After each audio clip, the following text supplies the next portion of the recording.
Good morning, everybody. Welcome to another episode of Hawk Blogger Mornings. I am Brian Nemhauser. You can find me on Twitter and Instagram at Hawk Blogger. And happy Monday. Happy Monday to everybody as we start the week. And it's a good Monday because the Seahawks are back at OTAs. Today is another media day, so we should have plenty of things to talk about tomorrow. Let's hope we get a little Ryan Grubb interview press conference today. That would be cool. Or Scott Huff would be cool as well. Yeah, maybe related to the theme of the day for the show, maybe we'll get a little conversation with Boye Mafe. Maybe we'll get a conversation with Byron Murphy. Who knows? Leonard Williams would be great to talk to some of the defensive linemen and hear from them as well. I want to give a big plug. If you did not watch the show yesterday, we had our Seahawks podcast crossover roundtable with Griffin Sturgeon, C-Mike Spin Move of the Seattle Overload podcast, as well as Rob Staten from the Seahawks Draft Blog and Jeff Simmons. And we did a NFC West draft. And I'm not going to give much away in case you didn't see it, because I think it's fun to kind of go through it yourself. But man, that went really well. I really enjoyed it. And it's one of those things where if you told anybody else what you were doing, they would think you were absolutely nuts, and they wouldn't be wrong. But I learned a lot about the different rosters in the NFC West, where they're strong, where they're weak, where they're old, where they're young. A bunch of aspects that helped me kind of deepen my understanding of where the Seahawks are relative to other teams in this division and vice versa. So really, really recommend going through it. And for people that are YouTube members, club level and above, or people that are patron members, I included a link to a spreadsheet where you can draft along with us. You can decide which one of us you want to take over for, and you can watch it on replay, really, like watch it at your own pace and decide where you want to draft and see who you would have picked at different spots. You can pause it along the way and fill out your draft card. And I'd love to see if any of you end up doing that. I'd love to see who you end up with in your draft and who you took over for as you did it. I would certainly be curious. I know that philosophically, I definitely came at it differently than the other guys. I definitely was building for the future. And so I had a very young, very club controlled crew. And I am a very defensive minded guy. I want to build first from the trenches. So I definitely did that with my defensive line and also just have a rollable, high upside, very young defense that I was really happy with. Other people like Rob really just went based off who's the best player right now. Get the best talent on your team right now. And there's obviously logic to that. First of all, you get, the best team most quickly. The other is that you can never be sure someone's going to develop into being great. There are downsides, though, in that, the cost of that roster and the amount of time that it can be kept together is very different. So it's a little bit more like the Rams philosophy, where they managed to take a lot of shortcuts a few years ago, and they did end up winning a Super Bowl by doing that. I think they lucked into that, but they did manage to do it. So it really just depends on how you like to approach it. I personally am always trying to build toward the longest window of contention, because I think luck plays such a role. I don't want to have such a short window that it's a hard time to actually get the luck you need and the performance you need to win it all. So I highly recommend checking that out. It is up there on the channel, and the audio version's available for patrons. So patreon.com/hawkblogger, as well as if you're a YouTube member, club level and above, you can get access to the Play Along with Us card. If nothing else, I just give it a listen. A lot of good stuff in there. A couple other news and notes items. There was a pretty big signing in the NFL today. Justin Jefferson signed a deal that is a 4-year, $140 million contract extension with $110 million guaranteed. This deal makes him the highest paid non-QB in NFL history. And it's just a wow. I mean, the next closest wide receiver in guaranteed money is AJ Brown at $84 million. And his average per year is $35 million per season, which is more than, well, I'll do the quick check here. I can tell you it's more than Geno Smith, but I believe it is more than a number of quarterbacks. Let's take a quick look. So average per year of $35 million is paid more than Baker Mayfield, almost the same as Aaron Rodgers and Derek Carr, who averaged $37.5 million. But he gets paid more than Jordan Love. Jordan Love's obviously still on his rookie deal, $13.5 million.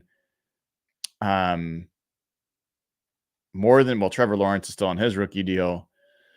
But yeah, he's getting paid big bucks. And maybe that's another conversation for another time, but I will say that my general take on wide receivers are that the league has not yet totally figured out that supply is coming close to meeting demand. If I look at, well, now I'm tempted to do this before I get into my defensive line thing. So if I look at positions drafted in 2024,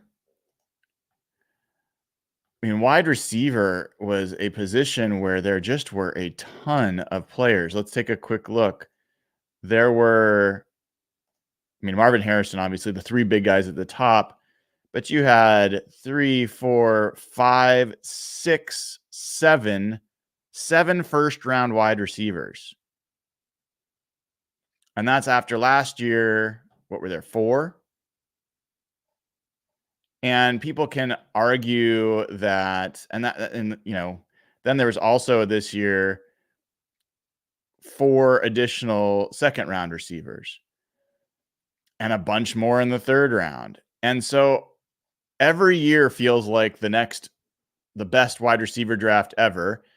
And that's been happening for a number of years. I feel like the amount of wide receivers, young wide receivers hitting the league that are very good is at an all-time high. And so when you're getting this influx of young talent, personally, I don't want to be spending that much money on a veteran wide receiver. Justin Jefferson, no doubt, is the best wide receiver in football. That's a fantastic deal for him, and he deserves to be paid more than any other receiver. At the same time,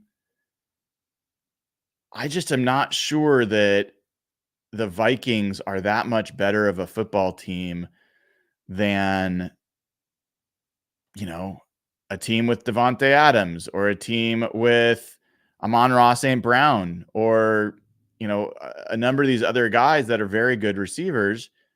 I'm not saying they're as good, but I just don't know that it makes you that much better of a team. For a long time, I've believed that wide receiver is the most dependent position on the roster. In order for a receiver to actually have an impact on the game, the offensive line has to do their job. The play caller has to do their job. The quarterback has to do their job. And then there's just so many factors that come into play. And so I just don't like building teams around wide receivers. I like having DK Metcalf. I love having Jackson Smith and Jigba. I love having Tyler Lockett. In general, though, would I rather have some of the highest paid offensive linemen or some of the highest paid receivers? For me, it's not even close. I'd rather have the best offensive linemen. And I mean, look at what the Seahawks did with Jermaine Kearse, who was an undrafted free agent and is a good receiver. He was never great, but they had what they needed to be a very effective and very efficient offense. Doug Baldwin, undrafted free agent, obviously was a very good receiver, but I'm just not convinced that that position should be escalating in price the way it is. And I think there's going to be a correction. And I am curious how this is going to impact the 49ers. I mean, they just re-signed Juwan Jennings and they've got Brandon Ayuk sitting there, and they have to sign him. I'm convinced they're going to sign him. But now, does he not get Justin Jefferson's deal? And if he doesn't, are they going to argue, well, you don't have the numbers he does? And he's going to argue back, that's because this is a running team. I don't want to be here. Trade me. It's a complicated situation. The 49ers have played this. We'll see how it ends up working out for them. I don't think Brandon Ayuk wants to be there. And if he really decides eventually, like this deal could end up being a breaking point for him, there's still rumors that the Steelers are going to make a deal for Ayuk or Deebo Samuel. I still have assumed it was be Deebo, but man, are the 49ers really not going to extend Brandon Ayuk this year and make him play on that deal? I don't know. It is a very challenging situation for the 49ers. They're trying to thread a needle where they keep one of the best players in the league at his position and one of the best position groups in the NFL together for one more year, and then they'll have to blow it up a little bit. But I don't know. It feels very dicey. Very dicey. Got a super chat here from Garth Knight. Thank you, Garth. Always appreciate the super chats. He says, Brian, I agree with you on the wide receiver thing. That said, these GMs draft them high and they rarely leave via free agency. Are we dumb? Well, I don't think I'm dumb. I don't think you're dumb, Garth. I just think there's different ways to approach building teams. The Ravens certainly have not prioritized, spending big money on receivers. The Patriots historically did not spend big money on receivers. The Chiefs even traded Tyreek Hill and did not prioritize spending big money on receivers. So I don't think that the only answer is, yeah, they're very good, you got to keep them. I'll admit it because it's on record and you can go back and find it. I was a proponent of trading DK Metcalf the same year that the Seahawks traded Russell Wilson. I thought that they were rebuilding and that his timeline and cost did not match the Seahawks timeline, and that they could have gotten, at that point, coming off his best season, they could have gotten a first and then maybe more, maybe a first and a third. I think they could have gotten significant value for DK Metcalf back then. And while, as much as I love having DK Metcalf on the team, do I think the Seahawks might have been a better team and better roster construction if they had gotten 2 early round picks in exchange for DK 2 years ago? Probably. Who knows who you would have picked? So it's hard to say. And then everyone says, well, that's crazy. Trade DK Metcalf in the hopes that you get what? A DK Metcalf? And it's like, I hear all that and I get it. At the same time, part of the answer is yes. There's been a very good set of wide receiver drafts. And if you could have 2 young quality receivers on rookie deals, the Seahawks would be in better position than they are with a very expensive veteran receiver in DK Metcalf. But Also, it allows you to shift money from position to position. So maybe that would have gone into an offensive lineman. Maybe that would have gone into another edge player. Who knows?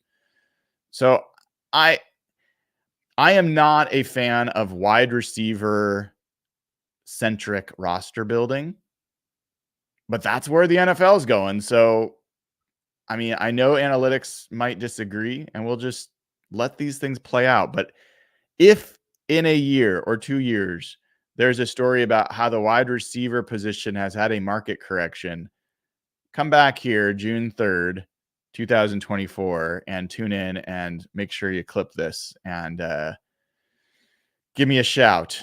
All right. So the purpose of the show today, what I prepared to talk about, and what took me a while to actually get to where I wanted it to be, is let's talk about the NFC West defensive line groups. I kind of got this itch after going through and making a ridiculously long 122 player big board for the NFC West draft that we did yesterday. And I'll tell you at the jump, I didn't get to the depth that I wanted to. I took a little extra time because I wanted to get a couple things out there, but there's a few different ways I want to look at it. We'll talk through it. I want to hear what you all think as well. I think this is going to be a great debate and conversation. But for years, I think people forget this. Maybe they don't, but I think a lot of people do. The division was shaped by the defensive line. Everyone talks quarterbacks and all these other positions, but the 49ers invested heavily in the defensive line. This group that has been a stalwart for many years in San Francisco spent a number of draft picks, early picks, to build a defensive line. Let me just remind you really quickly. I mean, this goes back to 2015, okay? 2015, with their first pick, 17th overall, they took Arik Armstead. In 2016, at the 7th pick overall, they took DeForest Buckner. In 2017, with the 3rd pick overall, they took Solomon Thomas. Obviously didn't work out, but again, another defensive lineman. In 2019, with the 2nd overall pick, they took Nick Bosa. In 2020, with the 14th overall pick, they took Javon Kinlaw. In 2022, with their first pick in the 2nd round, their first pick, which was in the 2nd round, 61 overall, they took Drake Jackson. And so that's just a ton of draft capital put into the defensive line position. And for years, it was very deep. And I'm only talking about the first picks. Those weren't the only picks that they spent on it. They also drafted in 2017 DJ Jones, who was a very good defensive tackle and contributed for years. This used to be a very deep 49ers team on the defensive line. And we'll talk about it today. Not as much anymore. Not as much. And to some extent, what you have going on is a Seattle team and a Rams team, a Los Angeles Rams team that is starting to figure out how they're going to put together young defensive lines that can grow together for many years. Back in, let's just look at 2000. I mean, it was only a few years ago. Let me pull it up real quick. The 49ers defensive line group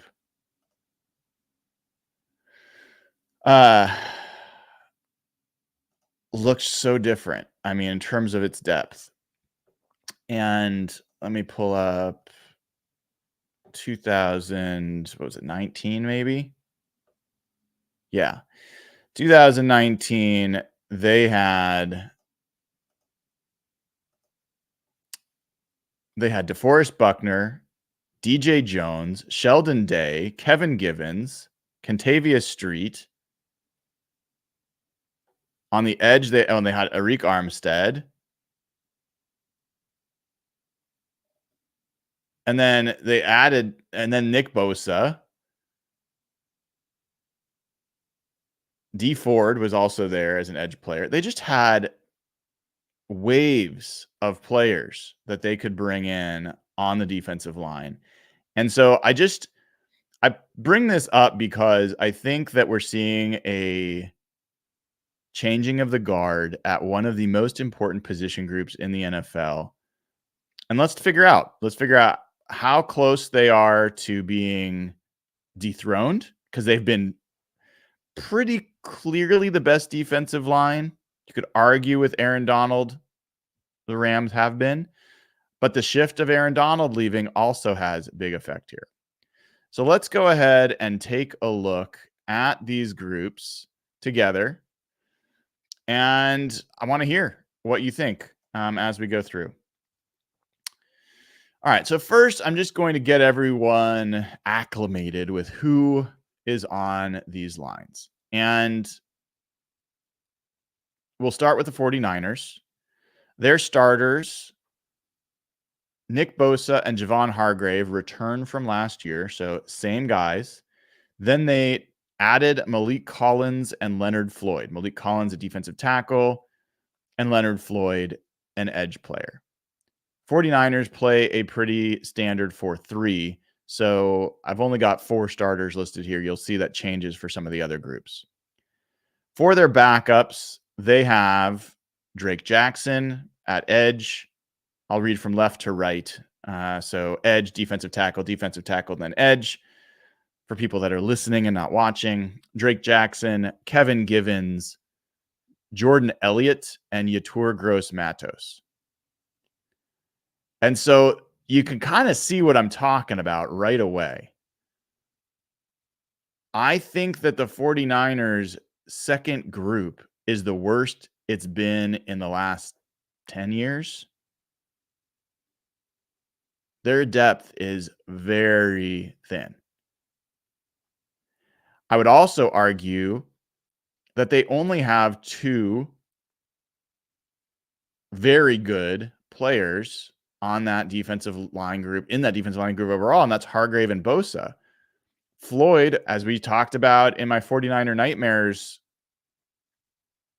video from a few days ago, Floyd has been eroding. And while he had the sack numbers, his pressure rate has dropped and dropped and dropped.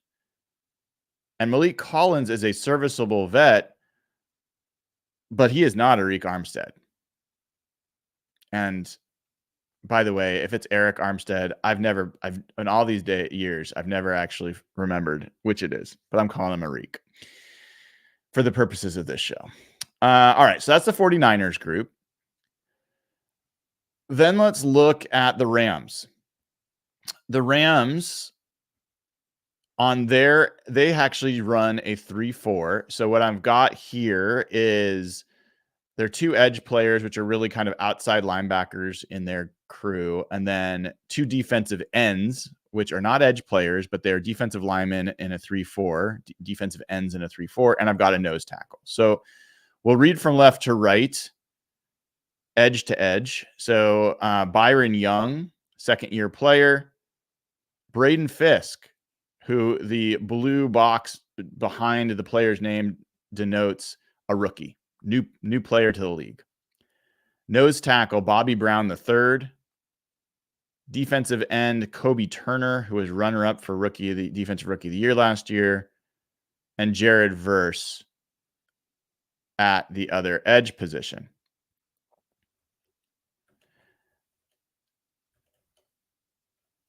And I think this is a very solid starting group, which has very young players at all the positions. I don't think, let me double check, but I'm not sure any of these guys are older than 25. Okay, I was wrong. Kobe Turner finished third, not second. I've said runner up a couple times. I wanted to double check that. I was wrong. And then if we're looking at age, let me look at age here. I mean, Jared Verse is 23. Byron Young is 26. He is an older dude. Kobe Turner's 25. Bobby Brown, the nose tackle, is 23. Braden Fisk is 24. So you've got just like Kobe. Byron Young is the old man in this group at 26, and he is only in his second year in the league. And yes, Fisk is a defensive end. Braden Fisk is 295 pounds, 85 to 95, depending on where you end up. And these are the backups. So you've got Brennan Jackson, who is another rookie, another young player who I'm quite high on and think that he is going to be a very serviceable rotational guy. I think he's got Boye Mafe upside, but really could just be a very solid run edge defender that has some pass rush potential. Tyler Davis is their backup defensive end. Laurel Murchison is the other backup defensive end. Corey Durden is their backup nose tackle. And Michael Hoyt is a lesser known but pretty decent player. We'll talk about this soon, but he had 39 pressures last year and 28 defensive stops. So he is, while his name is not a household name, he is a contributing player. One of the things you're going to see as I get further into the evaluation today is when you got a team like the Rams that have so much youth and you lost Aaron Donald, it's going to be hard for them to rank highly in some of the numbers, the counting stats, because a lot of their guys have no numbers. Or a lot of their guys are very young and just coming into the league. So we'll talk about how that factors in, but I hate to say it. I mean, the Rams are building their team exactly the way I would build my team. They built their offensive line. They built their defensive line. And everything else kind of flows around that. And they got a 5th round rookie receiver who turned out to be the best of the bunch. So they're just in very good shape. We'll see how. I am not very high on Braden Fisk. I am very high on Jared Verse. So we'll see how those guys turn out. And we'll see how these other players play Kobe Turner, Byron Young without Aaron Donald commanding the double teams he was getting before. All right. Your Seattle Seahawks, you guys know, but I will tell you anyway. They are 3-4, at least in how I'm looking at them. And so we've got nose tackle in there. Couple things that I'll explain on this one because you may be surprised by a name that you're not seeing in the starting lineup, but I've got one starting edge. You might be surprised by 2 names that aren't in the starting lineup, to be honest. I've got one edge as Draymond Jones. I believe Draymond Jones is going to be the base down defensive, outside linebacker. I have Jaron Reed at defensive end. I have a feeling he's going to be a base down defensive end. I have Jonathan Hankins as the nose tackle in base, Leonard Williams as the other defensive end, and Uchenna Nwosu as the other edge. I know everybody's screaming if you're listening or watching. What do you mean? Where's Byron Murphy? Where's Boye Mafe? And I've got them as second second team players. If Byron Murphy starts, I'm not going to be shocked. I also just am being realistic that they may look at him initially as a guy that they rotate in. And a lot of the guys that play defensive line, defensive tackle as rookies, even the good ones, are only going to get 300 snaps their rookie year. So I've got him as a second team guy. I think he's going to be a huge impact. We'll talk about that.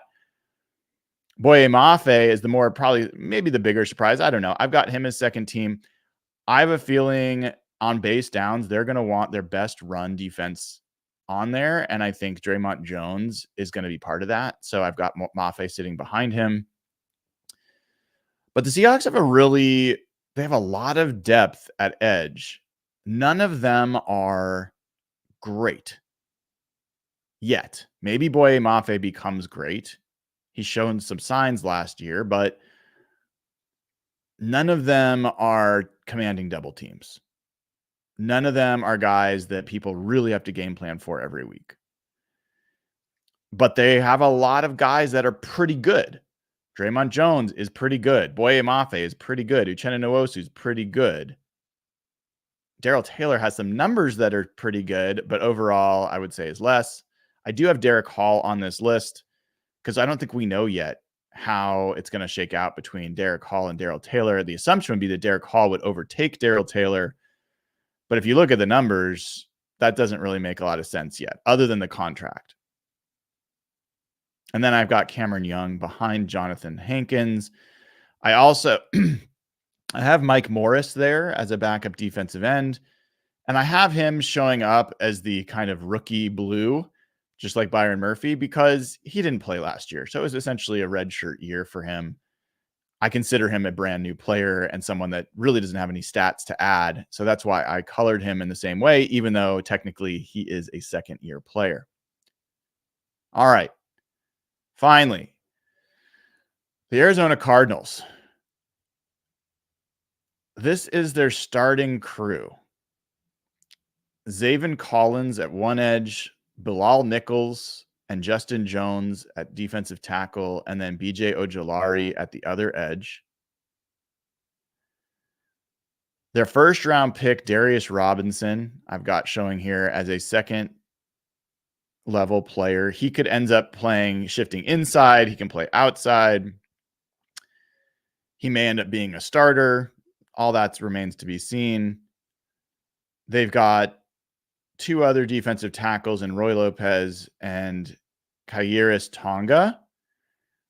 And then their two leading edge rushers last year were actually their outside linebackers. And so maybe they're a 3-4 and it just doesn't show up that way in various places I've looked. But in any event, Dennis Gardeck was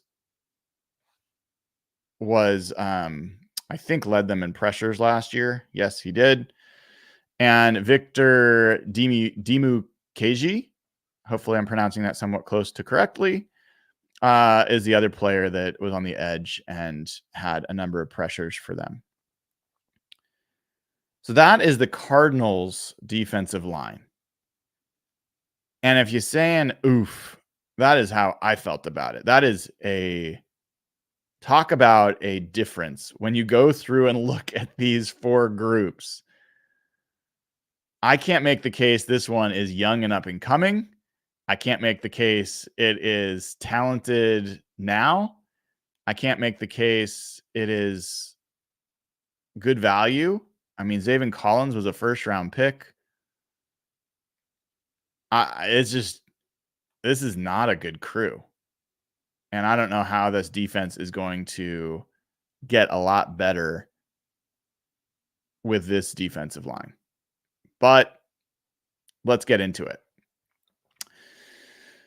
So then I looked at a few different ways to break some things down here. From a pass rush perspective, I looked at edge pressures, and these are actual pressures by the players that I just talked about, just went through in the previous few versions, previous few slides. And so for all those guys, I broke it down by how much edge pressure did they create and did they have, and how much interior pressure did they create. And then I totaled it up. And it worked out that the teams ranked in order both for edge pressures and interior pressures and overall pressures in the exact same. The 49ers, as one might expect when you've got a guy like Nick Bosa, who had 95 pressures on his own, Nick Bosa had more edge pressures by himself than everybody that is on the Rams roster did last year. Some of that, again, is because the Rams have a lot of rookies on their line, and they lost, Aaron Donald, although he wouldn't have been part of edge pressure. But Nick Bosa, 95 pressures, that is an elite blue chip edge player. And for people that are saying, well, Mafe was he was an elite edge player. He was great last year. He had that streak of 7 straight games with a sack. Well, he had basically half as many pressures as Nick Bosa. He had 58 pressures. And while that's a really good number, in fact, it is the second highest number of pressures of any player in the NFC West, inside or outside player. That's great. It is not 95. And so I think that you got to understand what Nick Bosa means to any defensive line. And when you have a player like that, teams have to game plan for him in totally different ways. It shifts the whole other set of responsibilities for the offensive line. Chipping affects how they call plays and opens things up for other players. And so it's not just one guy. He is the blue chip player in the NFC West on the defensive line. And as of now, I would argue he is the only blue chip player on the defensive line in the NFC West. That hasn't been the case in past, and we've kind of talked about that. But as of now, I would argue he's the only true blue chip, all-pro kind of player. And so the 49ers, with the help of that blue chip Nick Bosa player, led the NFC West with 169 edge pressures last year. And some of the guys you may be less familiar with on that list. Leonard Floyd had 41 pressures. Yatir Gross-Matos had 19 pressures. Drake Jackson, their second-round pick from a couple years ago that they're hoping to get a lot more out of, had 14 pressures. So you kind of see, you're going from, if Nick Bosa gets hurt, and I'm not hoping for it, but I'm just telling you, it's happened before. If it happened again, you got nobody. You want Yatir Gross-Matos or Drake Jackson. They don't have another guy. Leonard Floyd is their other guy, and he is not the guy anymore. So it really drops off after Leonard Floyd. The Seahawks are second, even last year, even with a defensive line that I don't know that we felt great about. They were second in the NFC West in pressures with 153, which is not far behind. But their pressures were much more evenly spread out. Now, there is a bit of a asterisk here that I counted Draymond Jones pressures as edge pressures. I could have gone back and actually split it out by which games he played edge and which games he played interior, but screw that. There is a limit to my madness. So Draymond Jones and his pressures counted as edge pressures. One thing to note there is if I had counted those as interior pressures, the Seahawks would have led the NFC West in interior pressures, but I did not. So Boye Mafe, as I said, he had 58 pressures. Draymond Jones had 43 pressures. So while a lot of folks have been frustrated with Draymond Jones, worth calling out that as far as pressures go, let me do this real quick. As far as pressures go, Draymond Jones ranked eighth overall in the NFC West. And 1, 2, 3, fourth among edge players. So the Seahawks had the second and fourth highest edge players in pressures in the NFC West. Other guys to be aware of on the Seahawks on the edge, Darrell Taylor, as much as we're frustrated, had 27 pressures. You compare that to the guys that were backing up, for the 49ers, Drake Jackson with 14. It's a big difference. Uchenna Nwosu last year, because he was hurt, he only had 14 pressures, so you can assume that number will go up. Derek Hall had 11 pressures. So really, really crappy rookie season. I mean, really crappy for a second-round pick. The Cardinals, I won't go into as much detail, but 116 pressures. So a big, like where the Seahawks and 49ers are pretty close in edge pressures, 169 to 153. The Cardinals dropped down quite a bit. And the Cardinals, they got most of them from Dennis Gardeck, who had 42. Then Zaven Collins, former first-round pick, had 30. And then Victor Dimukeji had 20. BJ Ojulari had 19. So you see, none of them are particularly impressive. And we've got a super chat here from Axel asking, can we look at pressure per defensive snap? Yeah, appreciate that question, Axel. Definitely thought about that and just ran out of time as far as this goes. I think that some of that is mitigated by the fact that I am doing total pressures. And so if you think about, it doesn't really matter who's playing, if their snaps are part of what was going on last year, they're counted. And I'm even counting pressures for people that were on other teams and the snaps that they played last year. So we're getting a decent perspective here, but agreed, it is not perfect. The Rams, as we talked about, just don't have a lot of guys they have too many new players that have no stats to offer here. And so you're only talking about Byron Young at 50 and Michael Hoyt with 39 as the total. So they're really only getting edge pressures from 2 players on that list because they have so many young guys. On the interior, the 49ers had the 111 interior pressures.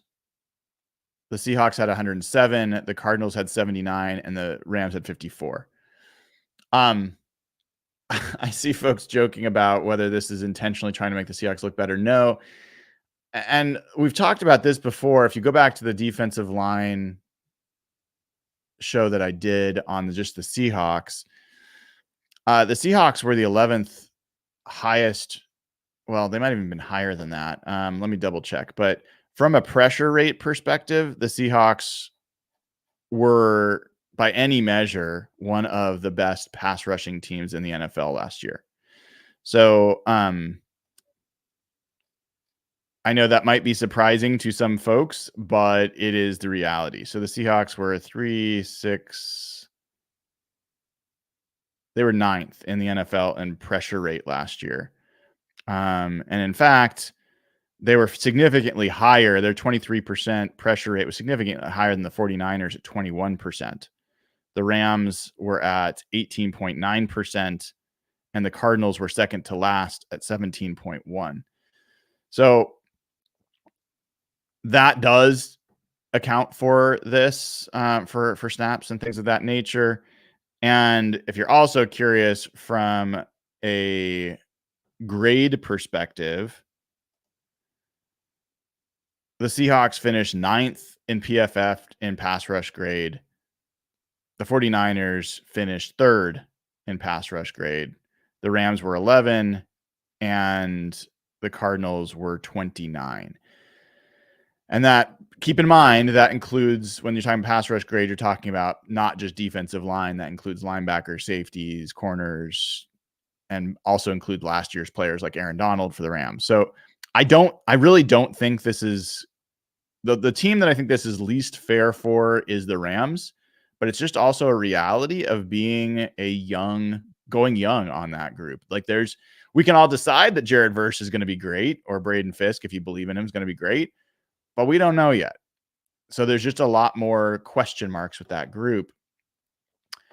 I will say, if we look at interior pressures,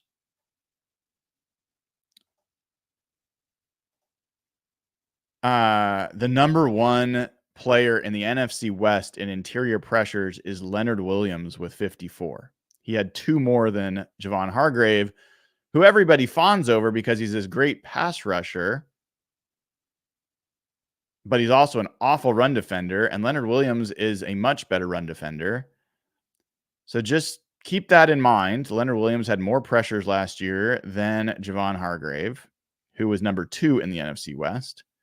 Then Kobe Turner was the 3rd best interior pressure guy with 45. Then Malik Collins, who played for Houston last year, had 43. Actually, hold on. He had 45.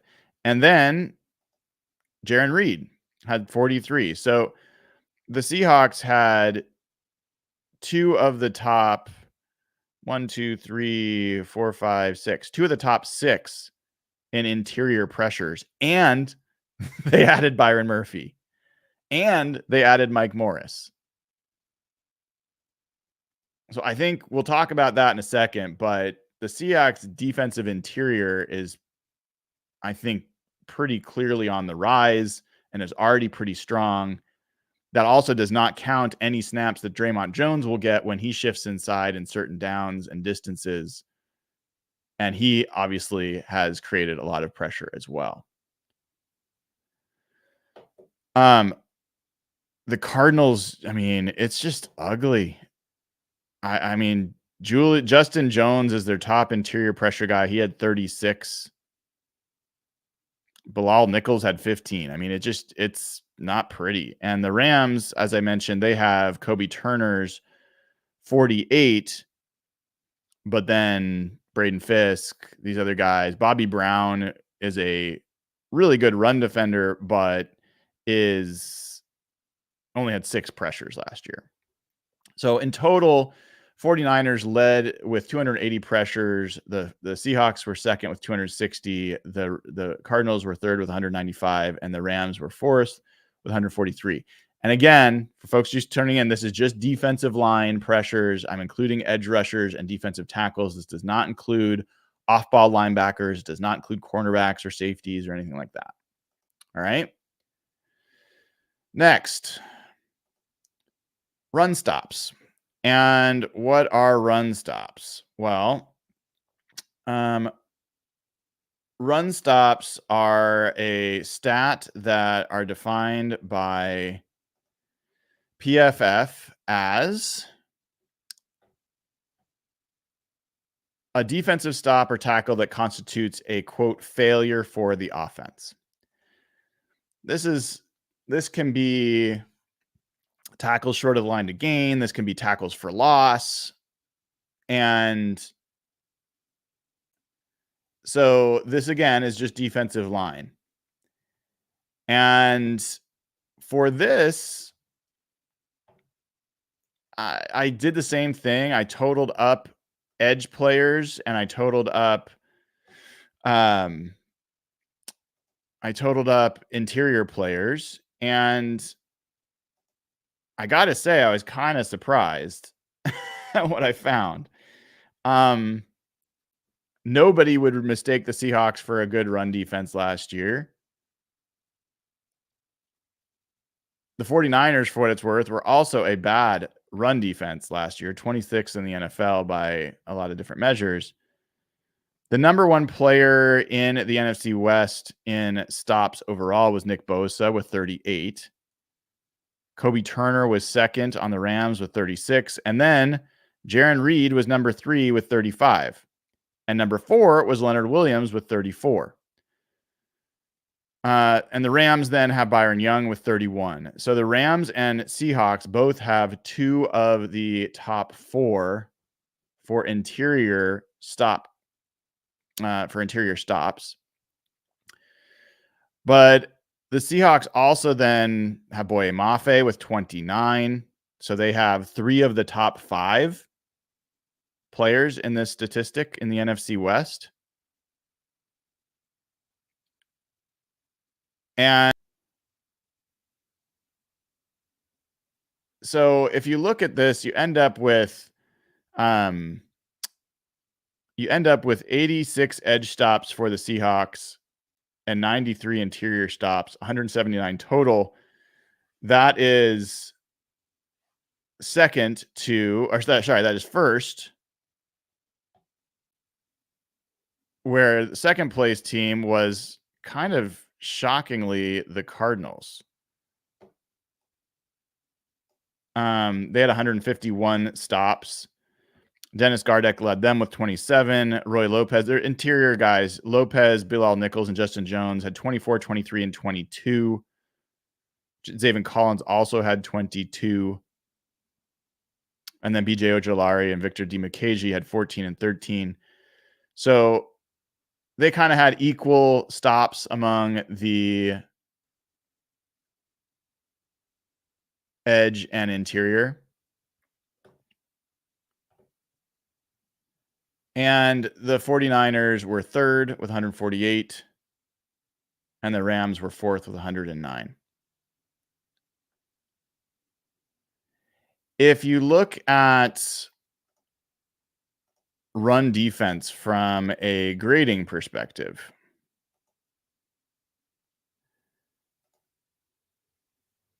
the Rams were 8th in the NFL. And again, this is all run defense. This isn't just defensive line.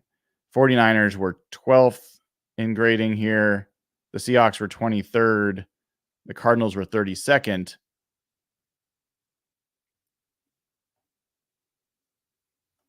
I think there's some other defensive line stats, but it's tough. It is tough to kind of isolate those to just the defensive line. So this was just another way of evaluating these guys. And I could look at run defense grades. And why don't I do that real quick for players? And give you some idea on defensive interior and edge teams. And let me pull up this whole crew in real time. Just the NFC West. Nick Bosa, number 1 in run defense among NFC West defensive linemen at 76.4. Zaven Collins, number 2 at 73.9. Aaron Donald was number 3 at 71.7. Uchenna Nwosu, number 4 at 70.0. Bobby Brown, the defensive tackle, the nose tackle for the Rams, number 5 at 68.8. Kobe Turner also is a 68.8. Robert Beal, 68.6. Leonard Williams, 68.5. Roy Lopez, 64.2. So you kind of can go through this list, and I don't think the NFC West in general was particularly good at defending the run. And if you ask me, like, this is going to sound crazy, but I honestly believe it based on what I've seen with Aaron Donald gone and with Eric Armstead gone. I think you're looking at Seattle having, with the addition of Byron Murphy and Leonard Williams and Jaron Reed and Jonathan Hankins, and then Boye Mafe, who is a good edge run defender, and Draymond Jones, who is he's been a good edge run defender, and Uchenna Nwosu, who's a good edge run defender. I think that the Seahawks have pretty clearly the strongest run group from a defensive line perspective. That doesn't include linebackers, doesn't include corners and other players that affect the run defense. But I don't think that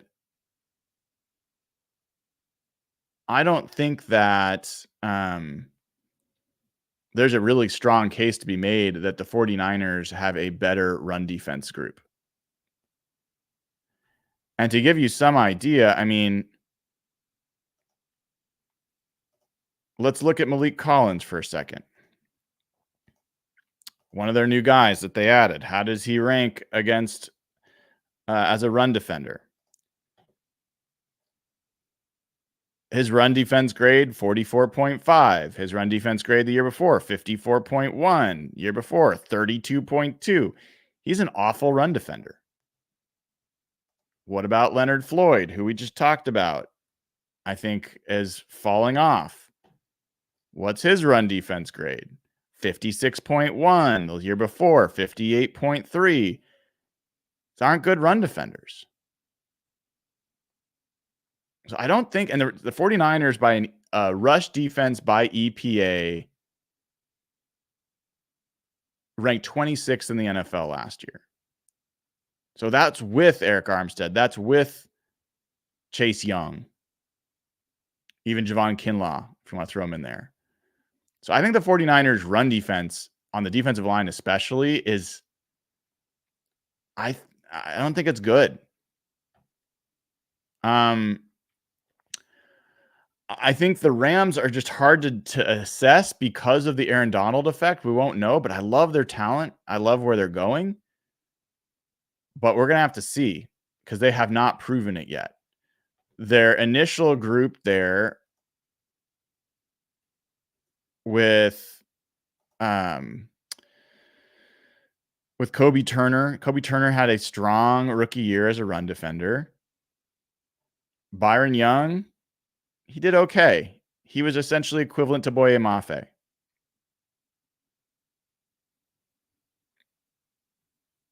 So the Cardinals in some ways may be a better run defending team than people give them credit for because of some of their heft in the interior line. Bilal Nichols, Justin Jones, even Roy Lopez. They're just not very exciting players in general. A question from Garth, whether these numbers are with Donald. No, these numbers are only including the players that I showed on previous screens where we had the players that are going to be on the field this year. Because I think including players that are no longer on the team doesn't make sense and muddies the picture.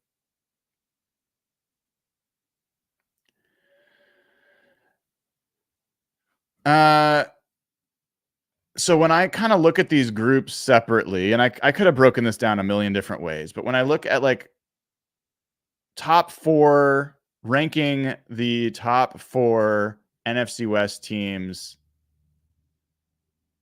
in terms of who has the best edge group on the defensive line, the Cardinals have got to be number 4. It is, for me, Darius Robinson is their big hope there, but Dennis Gardeck is, to me, a rotational guy.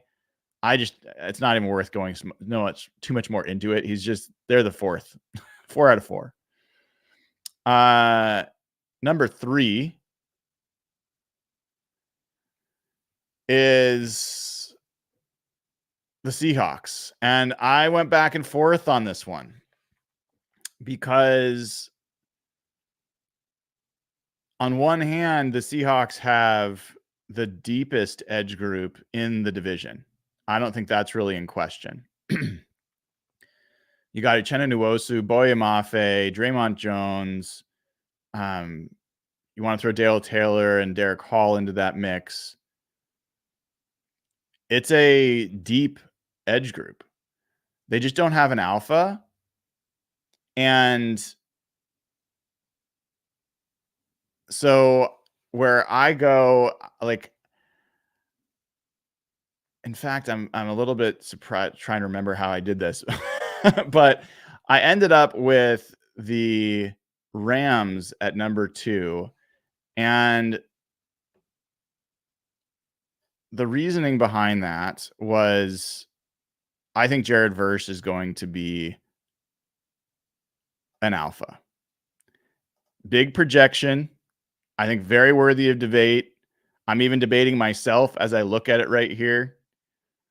But you've already got Jared Verse, and then Byron Young, who performed really well as a rookie, and he essentially was equivalent to Boye Mafe as a rookie. And you have to think he's going to take a step in his second season. I think that group is interesting. And then you've got Brennan Jackson potentially behind them. So I think 2 and 3, I could have really swapped those, and I wouldn't hate it if someone really argued there. But I've got the Rams at number 2 among the edge groups. And then that leaves the 49ers as the top edge group among them. And that's really just based on having the one alpha in the division and Nick Bosa. That by itself just makes that edge group the most valuable of the 3. I think the Seahawks have a chance to challenge that number 1 spot, but they're going to need Derek Hall to develop, or they're going to need Draymond Jones to be, as good or better as he was last year at edge. They're going to need Boye Mafe. Part of the challenge here is, like, how do they divide those snaps? They've got to have someone step forward to be a real alpha. And it's not clear to me who that's going to be with the current group. As far as best interior defensive line, again, Cardinals, I've got them at number 4. You could make the case based on their run defense capabilities that they could rank above the Rams or something along those lines. But the talent just is not interesting there with the Cardinals. So I've got the Rams as number 3. They do have Kobe Turner. I'm not high on Braden Fisk. I think Bobby Brown is actually underappreciated as a 23-year-old nose tackle. I think he's pretty good, but still, I mean, that is a unproven group starting their first year without Aaron Donald. So I've got them at 3. Number 2, I've got the San Francisco 49ers, and the 49ers, as I mentioned, I think have a really big hole against the run. I think they got significantly worse in defending the run this year. Malik Collins, Javon Hargrave, I think they're in trouble there.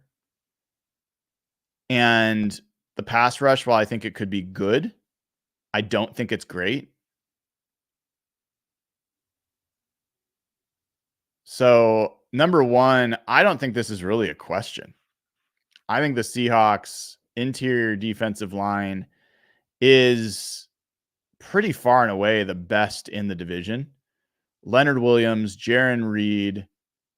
Jaron Reed is not a name anyone gets excited about, but he had, as I said, he had like 43 pressures last year or whatever it was. That was essentially the same as Malik Collins, who's the 49ers' big addition. And Javon Hargrave had 52 pressures. Leonard Williams had 54. So you got Leonard Williams, Jaron Reed, and then you add Byron Murphy to that mix. And then you add Jonathan Hankins as a true nose tackle. So I think you're going to get more out of Jaron Reed than you did before. And you add Mike Morris, who we don't know what we have, but I'm pretty hopeful there. I can't say it's dominant because I think we have to see how Byron Murphy pans out and I have to see what we get from Mike Morris. But it's the only group that I see as having the potential to be dominant in the NFC West, the interior defensive line for the Seahawks. And so when I kind of boil it all together and I look at which groups I think are worst to best overall, I've got the Cardinals as the 4th ranked defensive line in the NFC West. They have some run stopping capabilities, but their pass rush is awful. I've got the Rams at number 3. And it could be the best. They could be set up better than anybody for the next 2-3 years if their young guys develop. If Jared Verse is an alpha, if Braden Fisk ends up being good, even though I'm not a big fan, and Kobe Turner and Byron Young keep developing, they're in fantastic shape. But for right now, I've got them at 3. There's a lot left to prove for this group. I have the Seahawks at 2. And I think there's a case to be made for them being number 1. I really do. But I think it's a little bit too much based on projection. Byron Murphy has to be somebody that I think we all hope and expect him to be, but need to see it. Mike Morris as well. And there isn't the blue chip player that the 49ers have. And so with Nick Bosa, the 49ers, that really lifts them to that number 1 overall spot for me on the defensive line. And you know I hate the 49ers, so I don't do this lightly. But for my expectation, I still think the 49ers earn top spot for this year, at least going into this year. And I think we can expect the Seahawks to challenge that spot, but we're going to have to see a lot change for the Seahawks to take over as number 1 in the NFC West on the defensive line. I think the cool thing for me as a Seahawks fan is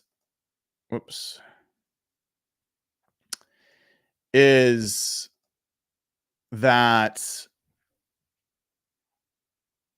this is such an important part of any great team, and the Seahawks are in as good a position almost as anybody in the division to grow and build something great. If Byron Murphy becomes what we think he will, they're in the driver's seat. Then they just have to figure out, edge is a question, and everyone says edge is a question for the Seahawks.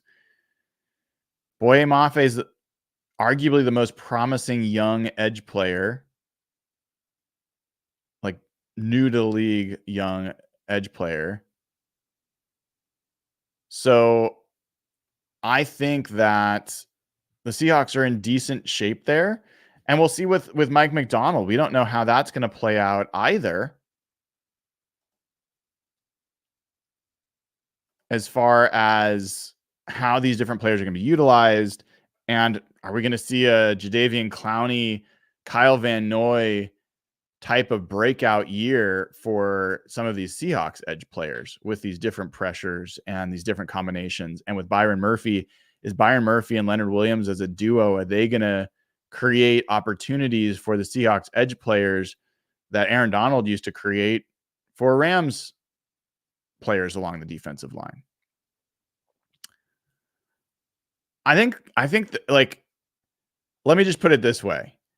I would rather have the Seahawks defensive line than the 49ers defensive line. And people are going to think I'm crazy, but I think that if you're ranking them going into the season, you have to be cognizant of what's already been proven. And the 49ers have more proof on their line. They have more veteran proven performance. But I 100% would rather have what the Seahawks are looking at from a youth, inside and out, and contractual perspective. So that, my friends, is my rankings of the NFC West defensive lines. How would you go about ranking them yourself? What would your rankings be? Who's number 1? Who's number 2? Who's number 3? Who's number 4? And why? I'd love to hear it. Add it as a comment on the video. I always check those out. Add it in the comment section. In the chat, wherever works for you. If you are not a YouTube member, please consider joining. The link is pinned to the chat in the description of the video, and it's a great way to have a little bit more fun watching on YouTube. I get to see your comments highlighted, and I'll try my best to respond to those. Also, I'm hearing a lot of people that are like frustrated with YouTube commercials and ads. I don't control that, but what you can do is 2 things. 1, you can join over at patreon.com/hawkblogger and get an ad-free experience of audio. I do the audio version of the show every single day right after the show, and you can get ad-free for that.